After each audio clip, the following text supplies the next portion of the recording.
예, 이 동영상에서는 연중 제14주일 복음 마테오복음서 11장 25절부터 30절에 대한 해설의 말씀을 드리겠습니다. 예, 마테오복음서의 구분에 관해서는 이제 학자들의 견해가 다양한데요. 다수의 학자들이 마테오복음서 4장 17절부터 16장 20절까지를 예수의 활동, 즉 갈릴레아에서의 그 예수의 활동이라는 그런 제목으로 구분합니다. 그 부분은 이제 크게 세 수로 나눌 수가 있는데요. 도입 부분이죠. 4장 17절부터 25절은 그 활동의 시작, 그리고 5장 1절부터 11장 1절, 그러니까 5장부터 10장까지 모두 6장이라고 생각하시면 되겠습니다. 예, 그 부분은 이제 산상설교, 그리고 활동, 그리고 파견설교로 구성되어 있습니다. 그리고 뒤따르는 11장 2절부터 16장 20절, 이것도 이제 11장부터 16장까지니까 모두 6장 정도의 분량이 되겠지요. 그 부분에서는 그 예수의 정체, 예수가 누구인가 라는 것에 대한 그런 질문과 함께 그렇게 예수의 그 가르침과 활동을 통해서 드러난 예수의 정체를 받아들이는 사람들, 수용하는 사람들과 그렇지 않은 사람들, 거부하는 사람들로 그 나뉘어지는 모습이 이 11장부터 16장까지에서 그려지고 있다고 볼 수 있겠습니다.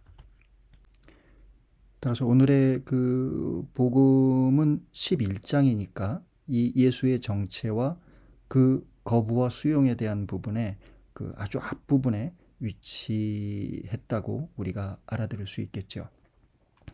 예, 11장을 시작하면서 세례자 요한이 그 제자들을 통해 예수에게 질문하는 장면이 나옵니다. 오실 분이 선생님이십니까? 아니면 저희가 다른 분을 기다려야 합니까? 그 질문에 대한 궁극적인 대답은 그 16장 16절에 가서야 나옵니다. 시몬 베드로가 이렇게 고백하죠. 스승님은 살아계신 하느님의 아드님 그리스도이십니다. 예. 하지만 그 대답에 이르기 전에 일단 11장에서 그런 요한의 질문에 대해 예수는 이사야 예언서를 인용하면서 대답합니다. 그리고 그에 덧붙여 그 시대에 대해 비판합니다. 11장 12절. 세례자 요한 때부터 지금까지 하늘나라는 폭행을 당하고 있다. 폭력을 쓰는 자들이 하늘나라를 빼앗으려고 한다. 예, 여기서 말하는 하늘나라는 마테오복음서에서 아주 중요한 개념인데요. 공간복음서에서 일반적으로 하느님 나라라고 부르는데 마테오복음서는 유독 하늘나라라는 표현을 자주 씁니다. 예, 거기에는 다양한 이유가 있겠지만 오늘날의 그 주석가들은 이런 하늘나라라는 표현이 하느님 나라보다 그 더 예수의 어떤 주권을 강조하는 그런 표현이 아니겠는가라고 짐작합니다. 예, 이렇게 세례자 요한의 질문과 그에 대한 대답이 나오고요. 그리고 뒤따르는 11장 20절부터 24절에서 예수는 자신이 기적을 가장 많이 일으킨 고을들을 꾸짖습니다. 그 고을들은 이제 그 갈릴레아 주변에 있는 그런 코라진, 벳사이다, 카파르나움과 같은 고을들이죠. 왜냐하면 그들이 회개하지 않았기 때문입니다. 예, 따라서 11장을 시작하면서 부정적인 그 비판과 꾸짖음이 연속적으로 그 주어지는 거죠. 그리고 오늘의 복음 25절이 시작합니다. 텍스트를 한번 읽어보죠. 제가 그 텍스트를 좀 직역해 보았습니다. 그 시간에 예수는 대답했다.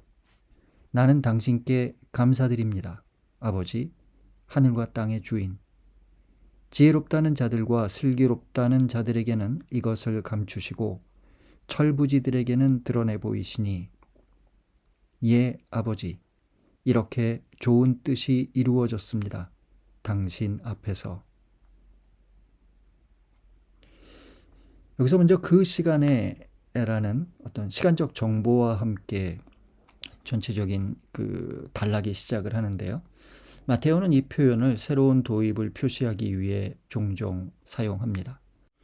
예, 여기서 시간에 해당하는 그리스 말은 카이로스, 그러니까 어떤 크로노스라는 그 양적인 개념의 시간이 아니라 카이로스라는 어떤 질적인 개념의 시간을 나타내는 단어가 여기에서 사용되었다라는 것을 우리들이 알고 있으면 되겠습니다. 그리고 이제 예수는 대답했다, 선언했다, 또는 그냥 말했다라고 번역할 수 있는 그런 단어가 나오는데요. 예, 적어도 그 동사 안에 대답했다라는 어감이 담겨 있다는 것을 우리가 알고 있었으면 합니다. 예, 여기서 대답했다라는 그런 어감은 앞선 그 요한의 질문에 대한 어떤 예수의 그 대답이 요 텍스트 안에도 역시 담겨 있다라는 암시를 우리가 읽게 되는 것이지요. 뒤따르는 언사는 26절까지 이어지는데 특정 단어가 반복 사용되고 있고 유사한 문장의 평행한 사용이 돋보입니다. 예, 모두 이제 네 줄이죠. 근데 첫째 줄과 마지막 줄은 아버지에 집중하고 있고요. 가운데 낀 두 줄은 감추다와 드러내 보이다. 그 다음에 지혜롭다는 자들과 슬기롭다는 자들, 그리고 철부지들이 서로 대조되는 것을 우리가 읽을 수 있습니다. 이 내용은 우리가 시편에서도 자주 만날 수 있는 그런 독설로지, 영광송입니다. 예수는 여기서 자신의 감사의 대상을 아버지라고 특정하고 하늘과 땅의 주인이라고 부연 설명합니다. 여기서 아버지는 그 대상과 예수의 관계를 말하고 하늘과 땅의 주인은 그 대상의 위상을 말합니다. 따라서 감사의 대상은 예수의 아버지이고 그 아버지는 창조주입니다. 감사의 이유를 말하는 것이 이제 둘째 줄과 셋째 줄인데요. 예, 감추고 드러내다. 신학적인 개념을 저희들이 사용한다면 계시에 관한 내용인 거죠. 지혜롭다는 자들과 슬기롭다는 자들에게는 이것을 감추었다고 얘기하고요. 그리고 철부지들에게는 드러내 보였다고 이야기하는데 여기서 이것이 과연 무엇인지 텍스트는 명확하게 밝히지 않습니다. 단지 세상으로부터 멀리 있는 것처럼 느껴지는 그 창조주가 이제 계시, 세상으로 개입하였다는 사실에 예수는 감사하고 있습니다. 마테오 6장에 나오는 주님의 기도에서도 사실은 비슷한 내용이 발견되지요. 하늘에 계신 아버지로 시작을 하면서 궁극적으로 그 아버지의 뜻이 하늘에서와 같이 땅에서도 이루어지는 것을 청원하는 그런 기도죠. 창조주에게 이제는 어떤 인간의 역사에 개입을 요청하는 그와 같은 내용이 이제 주님의 기도에서도 그리고 오늘의 복음에서도 함께 관찰됩니다. 그 아버지의 계시는 드러내심은 차별적입니다. 지혜롭다는 자들과 슬기롭다는 자들에게는 감추어져 있는데요. 그들은 과연 누구일까? 우리가 먼저 짐작할 수 있는 것은 바리사이, 사두가이, 율법학자들과 같은 어떤 유다의 종교 권력, 아니면은 공동체 내부에서 유다 전통의 고수를 고집스럽게 주장하던 그런 사람들, 어떤 사람들인지는 잘 모르겠습니다만 분명한 것은 스스로 하느님에 대해 잘 알고 있다고 자신하던 이들일 것이다 라고 이야기할 수 있겠습니다. 반면에 철부지들이라는 그 단어는 어떤 순진하다라는 의미로 긍정적인 의미와 부정적인 의미를 모두 갖습니다. 마테오복음서에서는 자주 그 어린이에 대한 그 예수님의 언급을 우리가 만나게 되는데요. 거기서도 그 어린이를 언급할 때 마테오복음서의 맥락에서 제일 중요한 것은 그 어린이들의 순종적인 모습입니다. 따라서 여기서 철부지들이라고 말하면서 그 단어 안에 담긴 뜻은 그 예수의 가르침에 순종하는 이들이라는 그런 의미가 이 단어에 담겨 있다. 적어도 마테오복음의 맥락 안에서는 그렇다라는 것을 우리가 이해해야 되겠습니다. 마지막 절에서 이제 다시 아버지에 관한 내용이 나오지요. 이렇게 좋은 뜻이 이루어졌습니다. 좋은 뜻, 선한 의지를 이야기합니다. 좋은 뜻이 이루어졌습니다. 이제 수동태가 사용됐는데요. 따라서 이 글을 읽는 사람들이 이제 짐작해야 되는 거죠. 좋은 뜻이 이루어졌는데 하느님이 스스로 이루셨다는 것인가? 아니면은 예수를 통해서 이 좋은 뜻이 이루어진 건가라는 것에 대해서 열려 있는 여백이 있는 거죠. 그리고 그 여백은 사실은 의도적인 것이라고 우리가 알고 있어야 하겠습니다. 27절. 모든 것이 나에게 넘겨졌다. 나의 아버지에 의해. 아무도 아들을 알지 못한다. 그 아버지가 아니라면. 또 누구도 그 아버지를 알지 못한다. 그 아들이 아니라면. 그리고 그 아들이 그들에게 드러내기를 원한 이들이 아니라면. 예, 이 27절은 대단히 특이한 그런 언사라고 볼 수가 있겠습니다. 왜냐하면 마테오복음서의 예수는 신학적 개념으로서의 아들이라는 그런 개념을 자주 사용하지 않고요.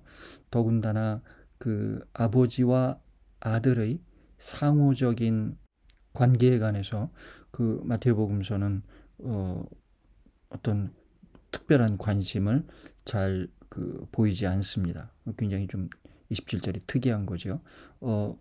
이런 아들에 관한 어떤 신학적 개념이라든지 아버지와 아들의 그런 상호적인 관계에 대해서는 요한복음서에서는 매우 주목합니다만, 마태복음서에서도 그런 내용을 여기서 다루고 있네 라는 것에 대해서 주석가들은 조금 놀랍니다. 27절에서는 모든 것이라는 그런 표현이 나오는데요. 앞선 내용의 이것과 연결되겠지요. 아무튼 여기서 모든 것이 나에게 넘겨졌다라는 이 문장을 통해 예수의 권능이 드러납니다. 마태복음서의 마지막 부분인 28장 18절에서도 예수는 바로 그 점을 천명하죠.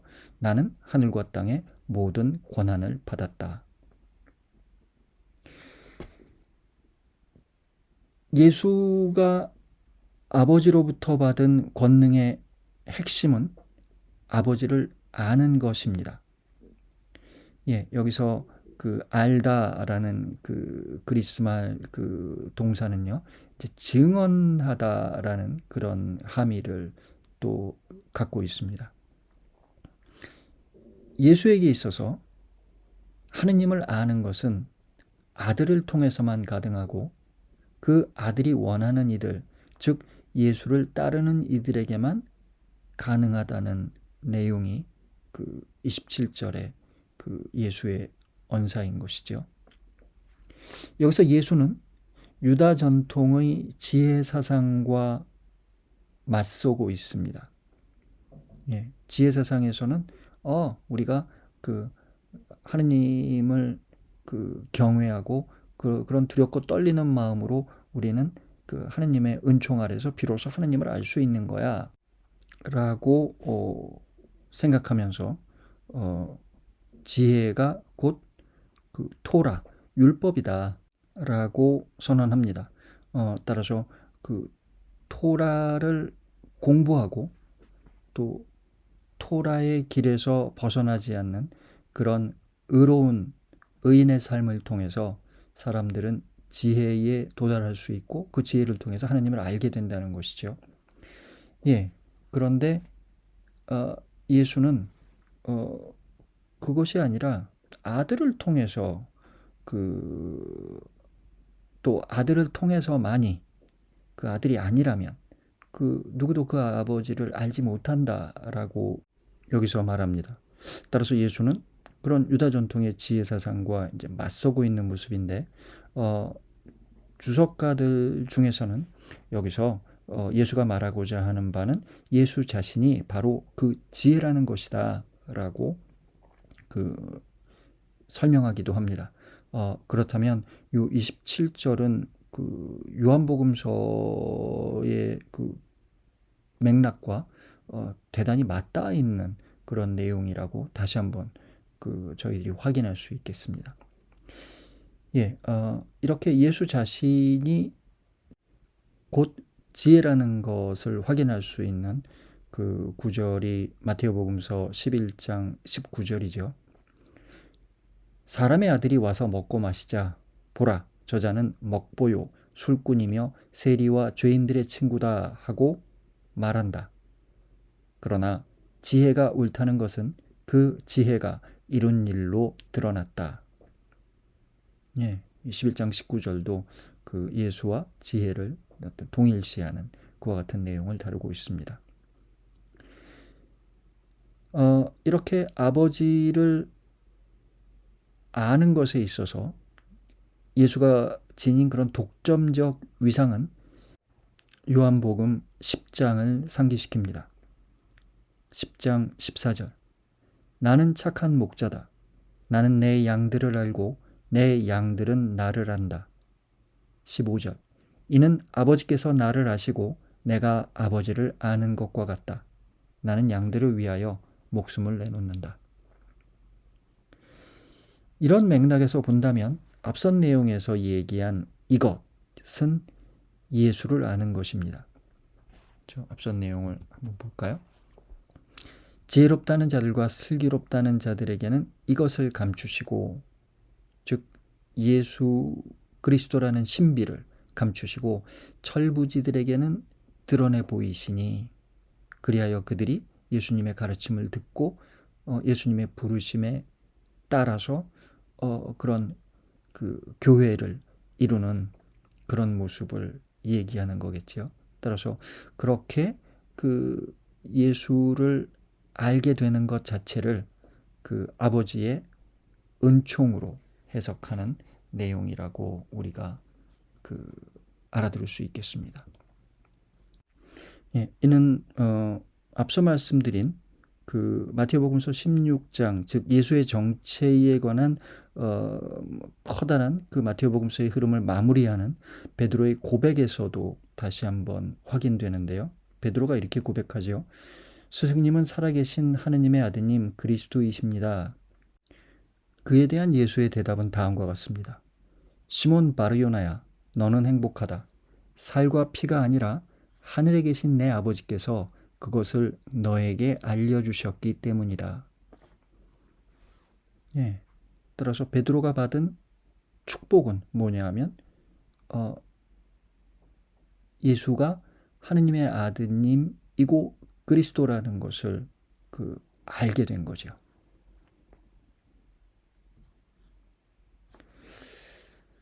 여기서 우리가 주목해야 될 것은 그 아버지와 아들이라는 표현인데요.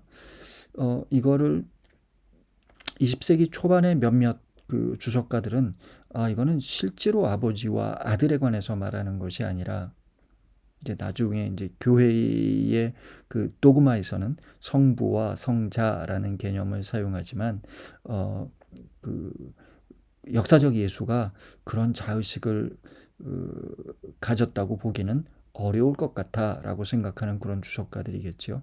그러면서 이것을 여기서 아버지와 아들이라는 표현은 예수와 하느님의 친밀한 관계에 대한 은유이다라고 해설했습니다. 하지만 그들의 주장이 이제 점점 이제 받아들여지지 않게 되는데 그 중요한 그 증거가 뭐냐하면 아버지와 아들을 얘기할 때 관사가 사용된 거죠. 그래서 제가 그 27절을 직역하면서 그냥 아무도 아들을 알지 못한다라고 직역하지 않고 아무도 그 아들을 알지 못한다. 또 누구도 그 아버지를 알지 못한다라고 이렇게 조금 우리말로는 좀 어색한 그런 번역을 했습니다.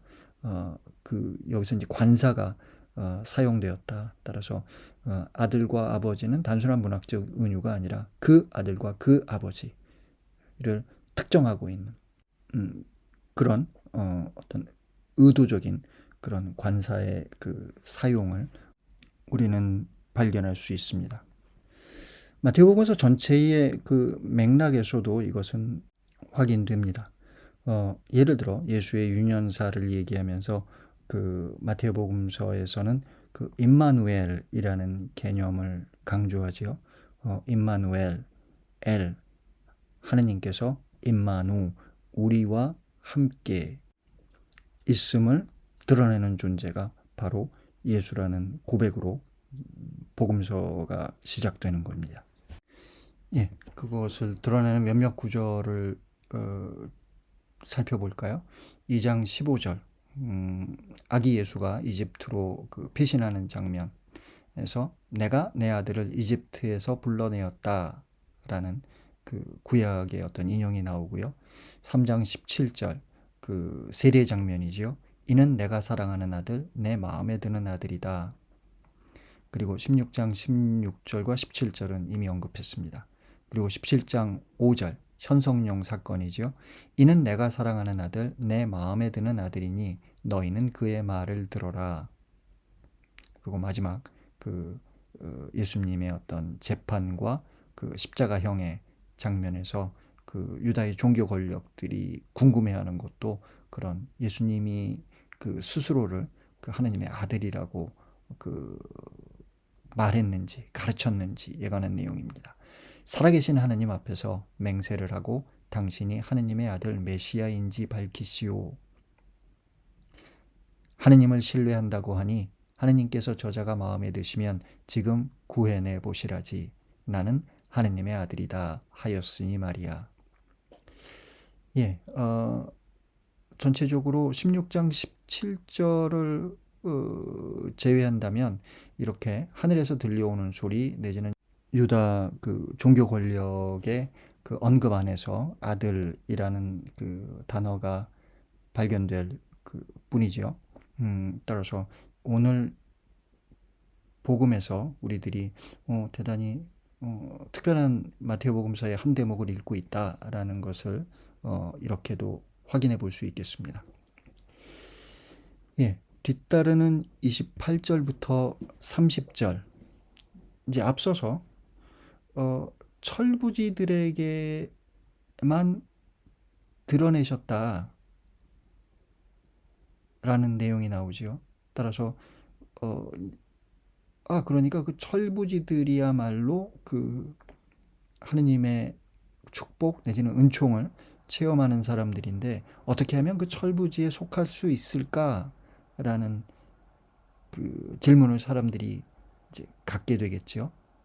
거기에 대해서 그런 질문을 갖고 있는 사람들에 대해서 이제 예수의 어떤 초대의 말씀이 28절부터 시작합니다.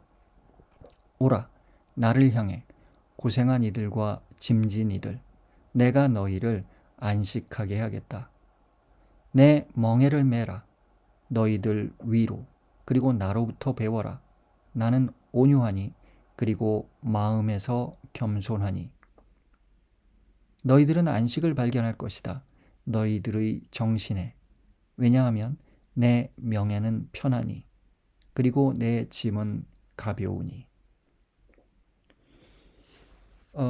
일반적으로 그런 지혜 문학의 그 전통에서도 이런 비슷한 양식이 발견됩니다. 지혜로의 어떤 초대 그리고 약속. 28절이 바로 그렇죠. 오라 나를 향해 고생한 이들과 짐진 이들 내가 너희를 안식하게 하겠다. 초대와 약속. 그런데 29절과 30절에 나오는 그 두 대목은 조금 형식이 다릅니다. 내 멍에를 메라 너희들 위로 그리고 나로부터 배워라. 이거는 초대죠.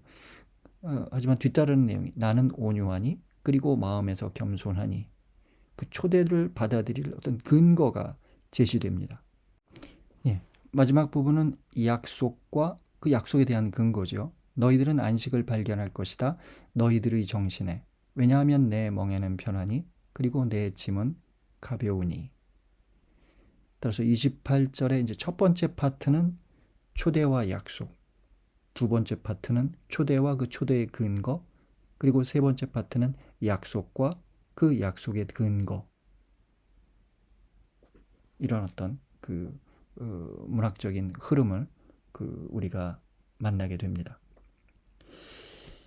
28절부터 30절에 나오는 여러 가지 반복되는 개념들이 있는데요. 그 중에 멍해와 안식은 지혜문학적 맥락에서 이해될 수 있습니다. 여기서 멍해라는 것은 구약에서 누군가의 그 지배를 받는 것이지요. 그런데 집에서 6장이나 51장에 보면 지혜의 멍해라는 표현이 나옵니다. 그리고 이 대목에서 지혜의 멍해란 곧 그런 율법의 멍해, 토라의 멍해라고 알아들을 수 있겠습니다. 따라서 율법이 지시하는 삶을 사는 것을 지혜의 멍해라고 집에서 6장과 51장은 표현한 것이죠. 안식이라는 것은 구약의 틀 안에서 우리가 이해한다면 땅을 차지할 것이라는 그 약속과 연결됩니다. 물론 후대의 그 구약 신학에서는 어떤 종말론적인 구원에 대한 그런 그 약속의 개념을 갖고 있기도 하는데요. 우선 그 가장 그 기저에 있는 개념은 땅에 대한 그와 같은 약속입니다. 그러면서 이제 집에서 6장 그리고 51장에서는 이제 앞에서 그 지혜의 멍에가 나온 그 대목이죠.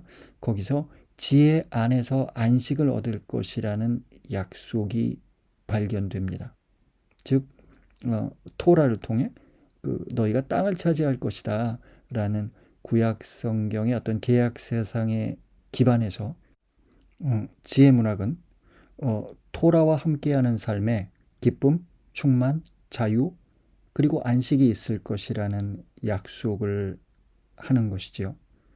따라서 지혜의 멍에는 우리가 기꺼이 쓰는 즐거운 멍에다라는 그런 그 내용을 우리가 행간에서 읽을 수 있겠습니다. 여기서 또 이제 짐이라는 개념이 나오는데요. 마태복음 23장 4절에 보면은 또 짐에 대한 내용이 나옵니다. 여기서 그들은 율법학자들과 바리사이들이죠. 무겁고 힘겨운 짐을 묶어 다른 사람들 어깨에 올려놓고 자기들은 그것을 나르는 일에 손가락 하나 까딱하려고 하지 않는다. 네, 이런 율법학자들과 바리사이들의 그런 그 율법 해석을 예수님은 비판합니다. 왜냐하면 그런 유다의 종교 권력은 때로 과도한, 때로 방종한 해석을 통해서 율법의 참뜻을 왜곡하였기 때문이지요. 더욱이 그 종교 권력의 이중적이고 위선적인 모습은 예수의 날선 비판의 대상이 됩니다. 예, 좀 전에는 저희가 23장 4절을 읽었는데요. 5절부터 7절에서 예수님은 너희들이 그렇게 율법에 관한 그런 그 과도하고 또는 방종한 해석을 해놓고 너희 스스로는 그것을 지키지도 않는구나 라는, 자신도 지키지 못할 그런 율법 해석을 너희들은 내놓았다. 그리고 다른 사람으로 하여금 그것을 지키는 데는 엄격한 모습을 보인다 라는 그런 비판이죠. 예, 두 번째 대목으로 넘어가 보죠. 내 멍에를 메라 너희들 위로 그리고 나로부터 배워라. 나는 온유하니 그리고 마음에서 겸손하니. 여기서 온유함이라는 것은 상대를 대하는 친절한 태도이고, 따라서 친절함이라고 번역할 수도 있겠습니다. 이를 오늘날의 그 개념으로 의역해 본다면 어떤 나눔의 마음가짐이라고 우리가 알아들을 수 있겠습니다.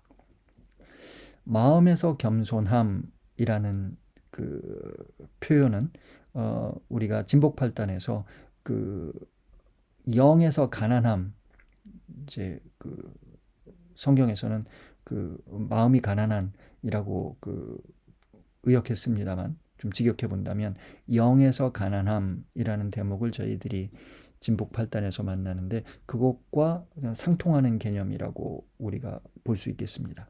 마음, 심장이겠죠. 카르디아에서 그 겸손함, 영에서 가난함, 어떤 그 유사한 그런 개념이라고 우리가 그 알아들을 수 있겠습니다. 여기서 겸손함이라는 것은 1차적으로 그 사회적 신분이 낮은 것을 뜻하지만, 구약에서는 하느님 앞에서 자신을 그 낮춘다는 것이 대단히 어떤 긍정적인 의미로, 그것이야말로 어떤 의인의 모습으로 그 자주 사용되는 이런 표현이기도 합니다. 따라서 세속적으로는 굉장히 부정적인, 하지만 신학적으로는 대단히 긍정적인 그런 의미로 사용되고 있는 것이죠. 이를 사목적으로는 그 섬김의 어떤 마음가짐이라고 우리가 알아들을 수 있겠습니다. 마테오에게 있어서는 그런 나눔과 섬김은 매우 중요한 그런 그 그리스도 공동체의 덕목입니다. 그리고 이는 진복 8단에서도 확인됩니다.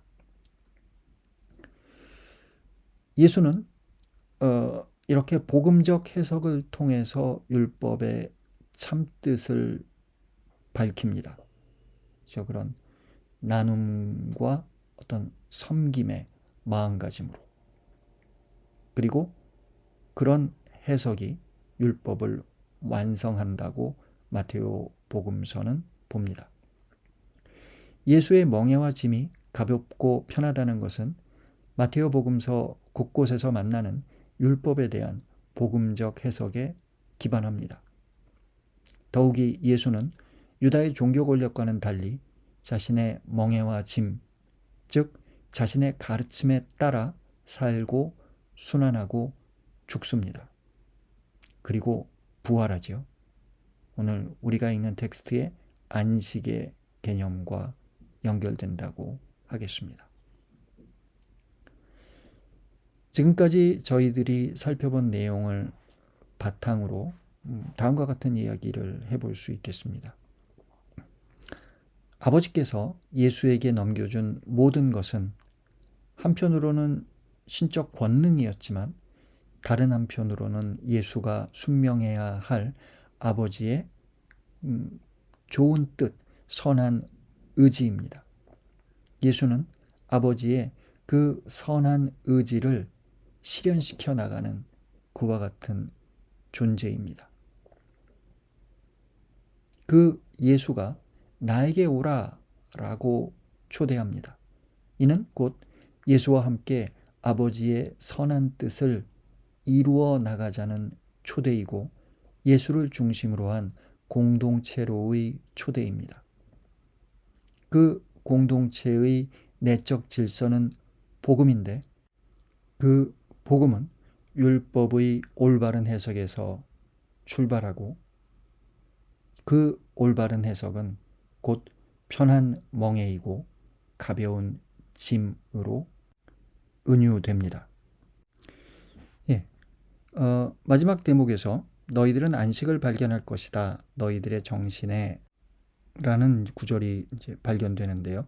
여기서 정신, 이제 그리스 말로 푸시헤라는 단어가 쓰였습니다. 그래서 그냥 가장 1차적인 의미로 이제 정신이라고 번역했는데 이거를 목숨이라고 번역할 수도 있고요. 그리고 삶이라고 번역할 수도 있습니다. 따라서 이 구절을 어떤 영원한 생명과 연결시켜서 우리가 생각해 볼 수 있겠죠. 그 영원한 생명이 실현되는 그런 안식.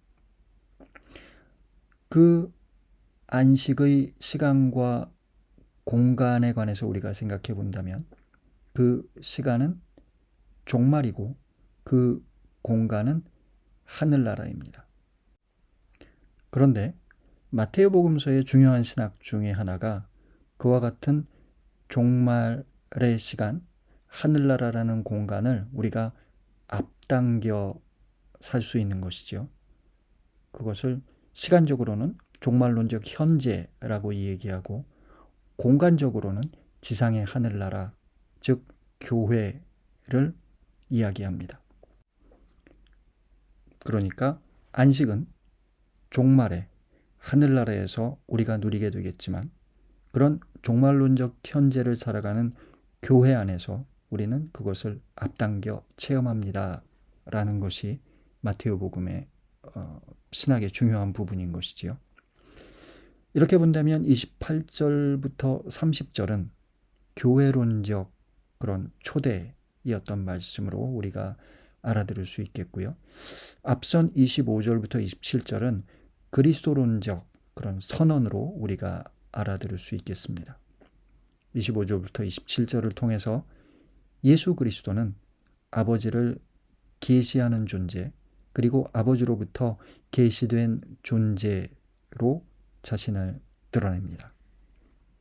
그리고 28절부터 30절을 통해서 교회는 예수에게 배워나가는 나눔과 섬김의 공동체로서 종말론적 현재를 살아가는 앞당겨진 하늘나라라고 우리가 알아들을 수 있겠습니다.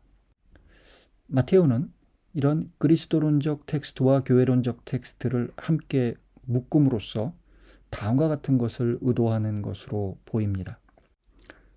두 텍스트의 그 시너지는 우리가 왜 예수의 초대에 응해야 하는가라는 그런 교회론적 질문에 대해 그리스도론적 설명을 제공하고 역으로 예수에 대한 그리스도론적 이해를 통해 우리가 그의 멍에를 메고 그의 짐을 질 힘과 용기를 줍니다.